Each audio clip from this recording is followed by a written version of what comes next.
Harvey Muiz malah dikira Tom Lembong. Sandra Dewi malah dipikir Dewi Sandra. Mungkin Habibur Rahman bisa dikira Tesi, atau Ariel Noah dikiranya Bang Parto. Seperti sinetron dunia kebalik, mikirin orang pun jadi kebolak-balik. Atau mungkin karena efek asam sulfat, mikirin dunia serasa mau kiamat. Lucu ya lihat perilaku-perilaku orang-orang dari pendukung pendukung kosong-kosong yang ya suka kebolak-balik gitu, menyangkain orang yang tersangka korupsinya Harvey Muiz yang dihujatnya Tom Lembong. Terus bininya Harvey Muiz itu Sandra Dewi yang dihujat Dewi Sandra. Ada lagi sekarang muncul meme nih, Habibur Rahman disamain sama Tesi. Emang mirip ya? Kayaknya lumayan. Ada-ada aja deh lo. Pok ya mikir gitu loh. Jangan cuman maunya terima bansos ketika mau nyoblos calon presiden doang.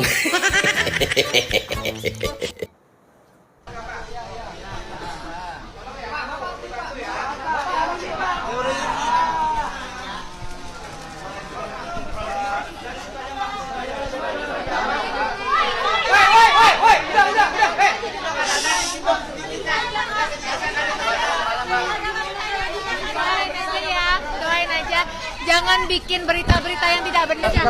Iya.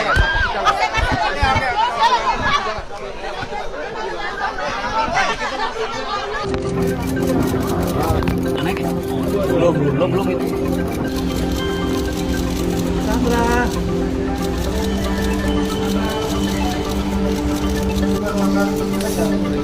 Wow, enak sekali makan.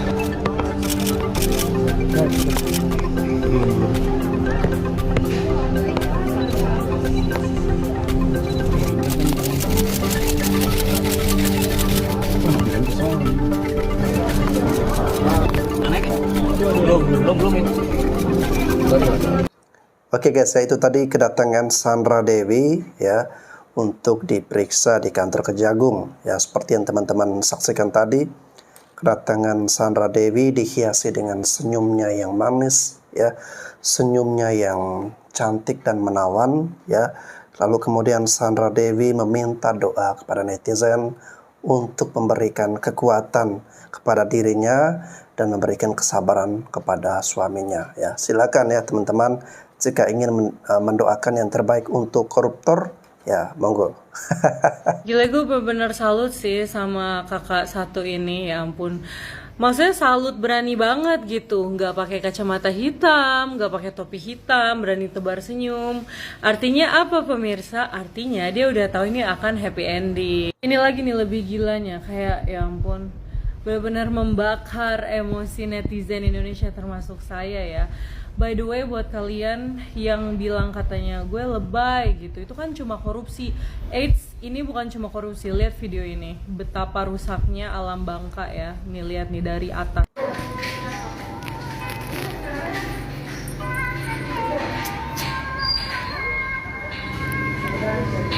Jadi gimana, masih ada yang mau ngebela koruptor lagi? Oh ya, menurut Undang-Undang Nomor 8 Tahun 2010, istri yang ikut menikmati hasil korupsi suaminya itu juga bisa dikenakan tindak pidana ya, sudah bisa masuk tindak pidana. Jadi gimana nih, bentar lagi dia saksi tersangka atau mau dibebaskan? Soalnya sumringah banget nih, artinya kan ada kabar gembira gitu.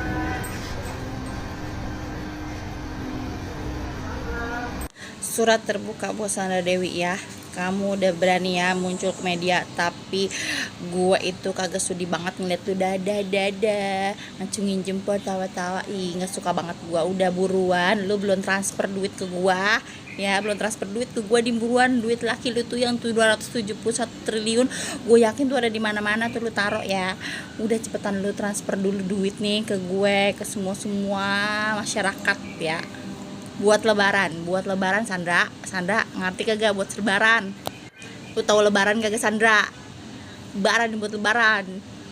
Sebagai seorang istri dari suami yang telah melakukan tindak pidana korupsi, maka sepatutnya sang istri mengetahui segala bentuk usaha atau kegiatan yang dilakukan oleh suaminya. Maka menurut Undang-Undang Nomor 8 Tahun 2010 tentang Pencegahan Pemberantasan Tindak Pidana Pencucian Uang, dalam hal ini Sandra Dewi bisa saja dipidanakan. Sandra Dewi dalam hal ini bisa dikategorikan sebagai pelaku pasif. Menurut pasal 5 undang-undang ini, setiap orang yang dengan sengaja menerima atau menguasai penempatan, pentransferan, pembayaran, hibah, sumbangan, penitipan, penukaran, atau menggunakan kekayaan yang patut diduga sebagai hasil tindak pidana sesuai dengan pasal 2 ayat 1, dipidana dengan pidana penjara 5 tahun dan denda 1 miliar rupiah. Kira-kira siapa yang pernah menerima aliran dana dari Harvey Muiz, baik itu istri, saudara, artis, siapapun yang pernah menerima aliran dana dari tindak pidana korupsi, maka jadi Sandra Dewi itu tidak mudah, karena ketika dia tersenyum seperti saat kemarin dia dipanggil Kejagung, nanti dibilang nggak punya malu gitu ya. Tapi nanti kalau di saat dia nangis, nanti dibilang air mata buaya. Saya di sini tidak membenarkan apa yang dilakukan Harvey dan Sandra Dewi, tetapi terkadang manusia itu merasa diri paling suci dan tidak punya kesalahan gitu ya. Jadi menghakimi dan menghujat orang itu sudah keterlaluan, karena kalian itu bisa berbicara karena kalian tidak ada di posisi seperti dia, dan kalian tidak mendapatkan kesempatan seperti kesempatan yang mereka dapatkan. Saya yakin juga kalau kalian mendapatkan kesempatan seperti mereka, kemungkinan kalian itu tidak kuat juga melawan nafsu materi yang datang. Di sini saya mau tekankan, negara Indonesia adalah negara hukum, dan biarkan hukum Indonesia yang menghukum sesuai dengan kesalahannya, sesuai dengan perbuatannya, bisa seberat-beratnya. Tetapi kita sebagai manusia yang punya dosa dan tidak luput dari kesalahan, alangkah bijaknya kalau seandainya ada kejadian seperti ini, kita serahkan kepada hukum yang berlaku ya, kita serahkan kepada Tuhan, dan kita jangan menghakimi seakan-akan kita itu yang paling suci. Salam dari Koko Hirojimot. Yang suka video saya silahkan follow dan tinggalkan komentar. Oke guys, saya komentari video yang ini. Menurut saya ini komentar teraneh ya. Seperti kesannya koruptor itu kok malah dibela ya. Apakah Anda nggak suka jika netizen ini ya menghujat Sandra Dewi dan suaminya ya, dengan dalih bahwa semua manusia itu pasti punya dosa, punya salah ya. Gini loh ya, jangan Anda samakan mencuri ayam 1 ekor ya dengan mencuri uang 271 triliun ya. Anda merugikan 1 orang tentu berbeda dengan Anda merugikan jutaan orang. Ya, walaupun sama-sama maling, sama-sama mencuri, tetapi ya kadarnya berbeda. Loh, Anda juga tidak punya hak untuk melarang netizen menghujat ataupun mencaci maki apa yang dilakukan oleh Harvey Muiz, karena menurut saya ya, yang maling motor saja ya itu sampai dibakar, digebukin ya, diinjak-injak, dipukul sampai mati ya. Apalagi ini malingin 271 triliun, merugikan negara dengan angka yang sebanyak itu ya. Harusnya hukumannya lebih kejam daripada malingin 1 unit motor. Mereka pantas dan layak untuk menerima caci maki sumpah serapah dari masyarakat. Kenapa saya katakan seperti itu? Karena kita lihat masih banyak masyarakat Indonesia yang hidup dalam garis kemiskinan ya. Sulit mendapatkan makanan. Hari ini bingung mau makan apa ya. Hidupnya serba kekurangan ya, benar-benar perjuangannya itu hidup mati. Di pedalaman Papua ya, saudara-saudari kita tidak atau belum menikmati jalan atau jembatan infrastruktur yang baik ya, sejak Indonesia merdeka sudah puluhan tahun. Begitu juga di NTT dan di daerah pelosok lainnya Ya, itu karena apa? Karena uangnya itu disedot oleh para bajingan-bajingan atau para koruptor-koruptor ini. Gak cukup itu yang 271 triliun dimakan PT Timah. Pasti ada banyak monster di belakang itu. Terbuka Pak semua di sini ini untuk rakyat Indonesia. Ketiga, menjelaskan bagaimana tata niaga itu bisa merugikan. Karena dari tahun 2018 Pak, tren harga timah itu naik terus Pak. Gak ada cerita bisa rugi kalau menurut saya. Jadi kalau kita ngomong semua Pak Martin, ini gak ada guna kalau menurut saya. Ini balik aja. Ini semua rakyat Indonesia nunggu ini apa PT Timah. Saya yakin semua teman juga akan nanya hal yang sama. Gak ada guna. Tutup saja kita minta. Karena ini laporan ini melecehkan kita kalau menurut saya. Seolah-olah tidak ada persoalan. Ya, saya usul pimpinan tutup saja, kita tunggu laporan yang lebih detail. Sabar. Pak Martin, Udah. kita jangan buang-buang umur. Lebih bagus kita dapat detail, nanti kita dalamin. Oke, tapi gini, ini pendalaman yang sekarang ini juga kita bisa gunakan sebagai masukan kepada PT Timah untuk kita perdalam di saat rapat panja. Sebagai pertanyaan yang diminta tadi, terlihat jelas bos, Bapak sangat tidak siap. Tapi nanti Bapak bisa nanti berkelit bahwa Bapak baru 6 bulan. Ya. Dan saya memahami psikologis Bapak. Memimpin PT Timah habis kena kasus besar. Bapak kelihatan stres sekarang. Tidak punya nafsu, tidak punya spirit, tidak punya tenaga datang ke sini. Nah ini harus banyak minum vitamin Pak nanti. Ya, suntik vitamin. Ya, itu di Abdi Waluyo itu bisa suntik vitamin tuh. Ya. Apa sat-sat apa masukin aja Pak supaya lebih semangat Pak merdeka. Maaf ya Kakak Sandra, mobilnya diangkut. Cicilannya belum lunas kali. Lagian belinya pakai duit rakyat. Atau gini kan gue pinjem buat terima rapot. Ini mobil keren banget nih. Gede banget. Saking gedenya, nih kalau bannya lu bongkar, dalamnya, ban dalamnya ada 3. Pentilnya 7. AC-nya nih dingin banget. Kalau dibongkar, itu dinginnya menusuk sampai hati. Karena sakit hati diambil. AC-nya dingin banget tuh. Dalamnya esteller. Aduh, benar-benar dah.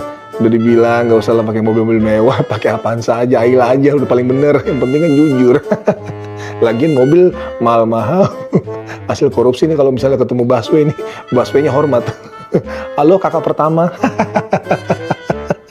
Nih kalau misalnya mobil hasil korupsi nih lewat becekan, becekan yang minggir.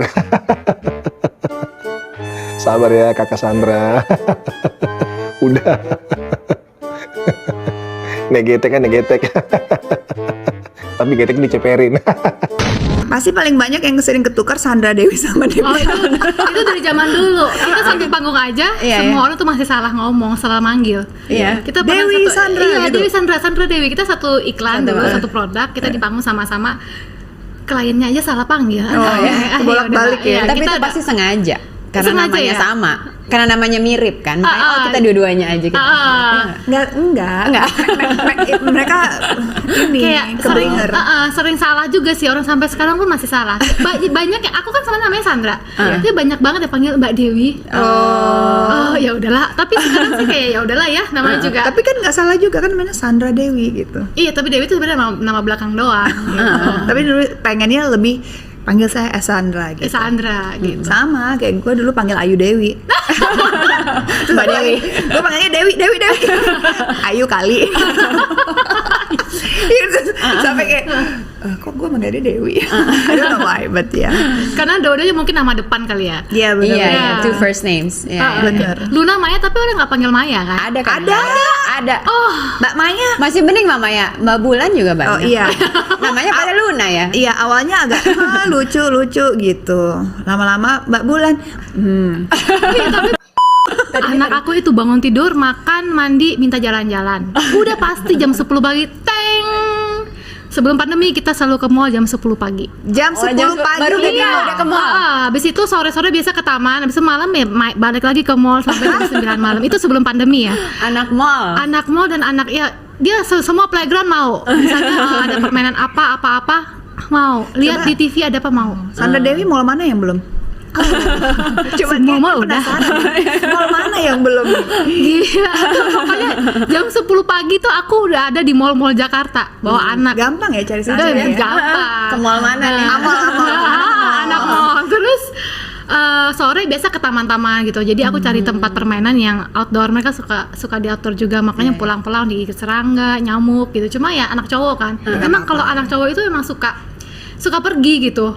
Di rumah tuh udah aku kasih semua mainan yang aku bisa kasih gitu ya. Kita berusaha untuk kreatif. Mereka tetap lebih suka di taman. Outdoor. Sukanya outdoor, bebas. Olahraga, bola Sukanya gitu. basket kayaknya. Jago Basket, loh. iya. Sekarang Coba tenis sama bowling. tantangin Denny Sumargo gini. Oh, si Denny sekarang malah kasih kapan nih anak lu gua tantang dikasih bola basket gitu. Lucu banget. Aku bilang, Soalnya itu lihat di Instagram dia udah bisa lempar ke belakang masuk itu gitu. gara-gara pandemi tuh. Jadi dari 1 tahun dia suka basket. Terus shoot 3 point udah biasa. 271 triliun kalau dijadiin uang cash itu kira-kira berapa banyak? Lagi viral, total kerugian negara dari sisi lingkungan, biaya pemulihan, dan ekonomi itu sekitar 271 triliun karena korupsi pengelolaan timah. Sebenarnya itu adalah total kerugian lingkungan dan opportunity cost, bukan uang liquid. Tapi coba kita hitung kalau misalnya kita anggap itu sebagai uang cash, berapa banyak? 271.000 dibagi 100.000. Coret 5 nolnya, set 2 miliar terus 10 juta lembar. Tadi aku ukur pakai penggaris, ini panjangnya 15 cm. Jadi kalau kita susun jadi satu baris yang panjang banget, itu 15 cm dikali ini 40 miliar 650 juta sentimeter, 106.500 kilometer. tahu jarak bumi ke bulan berapa? 384.400. Jadi kalau kita susun uang itu, kita deretin, kita barisin uang itu ke bulan, bahkan masih sisa 20 ribuan guys. Jarak Indonesia ke Jepang itu sekitar 5.000 km. Jadi kita ke bulan, abis itu kita bisa 2 kali PP Indonesia-Jepang. Terus uang kertas ini tebelnya 0,01 cm. Yang artinya kalau kita tumpuk kayak gini sampai ke atas, tingginya adalah 20.100.000 cm atau sama dengan 271 km. Gunung Everest itu 8,6 km tingginya. Jadi 271 triliun kalau misalnya kita tumpuk kayak gini, itu 31 kali Gunung Everest guys. 31 kali Gunung Everest.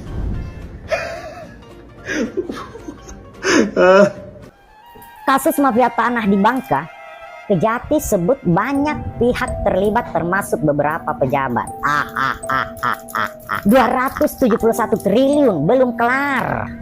Muncul lagi calon satwa-satwa koruptor yang kelas ecek-ecek. Ecek-ecek sih, karena cuman mengalir dana 5 miliar terkait perizinan. Tapi lumayan kan segitu, bisa buat depo slot, siapa tahu gacor. Iya nggak? Bercanda, nggak usah baper. Emang susah melepaskan kaitan antara korupsi dengan oknum pejabat selama undang-undang pemiskinan dan perampasan aset tidak disahkan. Nggak ada ketakutan sama sekali. Udah mendarah daging men, udah menjadi adat istiadat di lingkungan pejabat. Nggak korupsi, nggak asik. Sumpah jabatan hanya acara pamer-pamer jabatan baru doang. Percuma jadi pejabat kalau nggak korupsi, ya kan? Sifat kemanusiaan oknum pejabat yang terkait udah bertransformasi menjadi sifat-sifat kebinatangan. Jadi wajarlah kalau koruptor kita sebut satwa-satwa koruptor. Populasinya sangat tinggi, berkembang biak dengan subur, pakannya mengandung vitamin-vitamin kemunafikan dan karbohidrat kelicikan. Moral yang tertanam dalam hati dan pikirannya berisi unsur-unsur dan molekul-molekul hewani. Luar biasa koper. Komunitas perkorupsian terkeren, terbeken, dan terpopuler. Oke, saya sepakat ya jika para koruptor-koruptor ini disamakan dengan satwa-satwa ya. Karena kelakuan mereka emang binatang guys ya. Lihat negara kita, kekayaan alam negara kita ya, lalu kemudian bumi ya dirusak, dijadikan tambang-tambang ilegal ya, dibuat lubang sana sini, lalu kemudian hanya memperkaya satu orang saja, segelintir orang saja, ya. Sedangkan mayoritas masyarakat kita hidup di bawah garis kemiskinan, bahkan ada yang mati kelaparan, guys, ya. Mati kelaparan di negeri yang kaya raya ini, ya. Itu terjadi di Yahukimo di Papua, guys, ya. Memang sangat menyedihkan ketika ada orang Indonesia yang mati kelaparan di negeri yang orang bilang tongkat aja bisa jadi tanaman. Mau sampai kapanpun, guys, ya, tata kelola negara kita kalau masih banyak tikus-tikus, ya, budaya korupsi ini terus dipelihara, itu nggak bakalan maju-maju, ya. Sekarang aja para investor luar negeri udah mulai was-was, udah mulai takut nih mau investasi di sektor pertambangan di negeri kita. Karena apa? Karena banyak tikus-tikus liar, ya, atau satwa-satwa ini. Makanya mereka itu perlu dibasmi. Caranya adalah kita mendorong pemerintah kita, ya, untuk segera mensahkan undang-undang perampasan aset, lalu kemudian para koruptor ini diberikan hukuman mati, guys, ya. Bahkan sebelum mati, ya, minimal dipotong-potong dulu tuh anggota tubuh mereka, barulah mereka dihukum mati. Para koruptor-koruptor ini nggak tahu malu, ya, seperti yang teman-teman saksikan tadi. Sandra Dewi datang ke kantor Kejagung, ya, dengan senyum sumringah seperti itu, ya, seakan-akan tidak ada dosa, tidak ada salah, karena merasa bahwa udah tahu nih hukum di Indonesia lemah, ya. Jadi paling, ya, walaupun suaminya dalam penjara tapi masih bisa menikmati, ya, sisa-sisa kekayaan yang mereka miliki itu masih banyak, tidak bakalan habis 7 turunan, ya. Oke, guys, terima kasih sudah menyaksikan video ini, sampai jumpa lagi.